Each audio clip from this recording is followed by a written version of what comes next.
Hi, everyone, and thank you for joining me today for our second episode of Quarantine Crafting for Adults. I'm Courtney, and I'm the Reference Librarian and Programming Coordinator in Adult Services. We really miss seeing all of you at our programs in person, but hope that everyone is staying safe. For today's quarantine craft you can make using some common items from home, I'm going to be showing you how to make tin can organizers.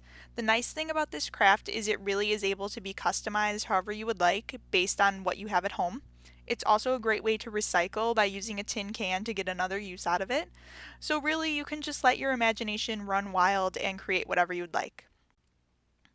So I will talk about the supplies you'll need for this craft. So obviously you'll need a tin can, but you can use really anything you would like to decorate it. I've chosen to decorate mine using acrylic paints, so to do this I need paint and a paintbrush. I've also included scissors and a hot glue gun because I use these to adhere paper to my tin can later. So now I'll talk about the procedures and steps for this craft. This is what I started with. After I emptied and rinsed out the can, you should peel the sticker off and wash the can thoroughly. Make sure you wash both the inside and outside using soap and water. Washing the outside eliminates the sticky residue from the sticker and helps paint stay on better if you are painting your can. Once your can is clean and ready to work with, you can begin to decorate it however you would like. I began with painting mine with a coat of white acrylic paint. A good tip when painting is to partially stick your hand inside of the can to balance it and be able to spin it around more easily while painting. This made it much easier for me to apply paint while I worked. Then you'll need to let your coat of paint dry. Acrylic paint dries pretty quickly, but it depends on how thick you paint your coat and how much paint you use. Typically about 10 to 15 minutes between coats is a good wait time. You'll need to apply multiple coats of paint. I decided to use light blue paint as well to decorate the top and bottom of my can. Darker colors take a lot less coats than white did, so keep this in mind when you're painting your can and determining how many coats of paint you may need to apply. Once you've applied all the coats of paint, you'll need to let your can dry, but you can also touch up any spots that need to be evened out or filled in with paint. After that dries completely, you can begin to decorate in other ways. There are so many different ways you can decorate your can.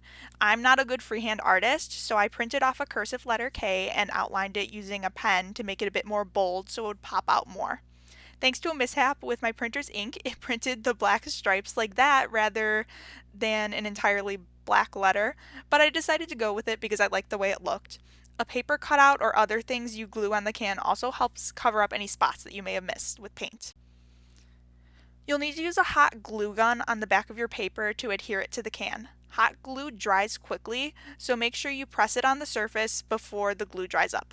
I used a pencil and just lightly rubbed the side of it over my paper to help push it down and adhere it to the can more evenly. And here are some shots of my finished product.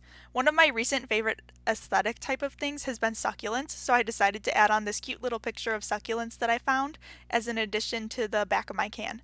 It's super minimalist and it's something I can now use to keep my many pens and pencils organized on my desk. So now I'll just talk about some tips that I learned while working on this project that will hopefully make your time easier. So make sure you wash your can with soap and water. It gets rid of the sticky residue and makes working with the can much easier. Hold your can by sticking your hand inside of it to make applying paint easier. If you use paint, make sure you apply multiple coats and allow time for it to dry. Acrylic paint took about 10 to 15 minutes tops to dry on my can, depending on how thick of a coat I used. If you use a lighter color of paint, it requires more coats than a darker color would.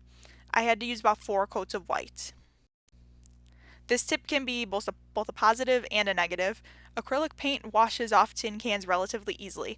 On a positive note, this means that you can just run it under some water and wash it again if you make a mistake. But this also means that the paint can wipe off very easily if it isn't dry, so be careful when you're working as a result of this. Hot glue dries very quickly. I used the side of a pencil to push it down on my can so the paper I applied could be smoothed down. So that is how you complete this craft.